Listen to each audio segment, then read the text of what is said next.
आजच्या धड्याचं नाव आहे एक तांबडा भोपळा. एक तांबडा भोपळा वेळीवर कापला, त्याच्या उभ्या फोडीमध्ये अर्धचंद्र लपला. म्हणजे याचा अर्थ असा होतो, जेव्हा आपण भोपळ्याला उभा कापतो त्याच्यातून अर्धचंद्राकाराचा त्याचा तुकडा बाहेर पडतो. एक तांबडा भोपळा उन्हात वाळवला, पाठीवरती बांधून बाळ्या पोहू लागला. अर्थात भोपळ्याला वाळवल्यानंतर तो हलका होतो आणि त्याच्यामध्ये पाणी जात नाही आणि ते पोहण्यासाठी वापरता येते. एक तांबडा भोपळा तंबोऱ्याला लावला, कोणी तारा छेडताच साथ करू लागला.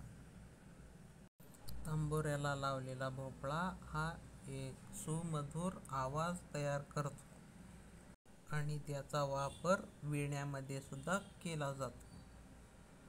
एक तांबडा भोपळा पाय लावले त्याला, गेला टुणूक टुणूक घेऊन म्हातारीला. भोपळा आणि आजीच्या कथेमध्ये भोपळा हा आजीला वाघापासून वाचवतो. एक तांबडा भोपळा कुठं होता पळाला, गणिताच्या पुस्तकात जागोजागी मिळाला.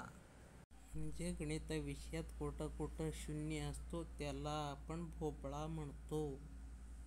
त्यामुळे ते कुठेही आपल्याला दिसतंय.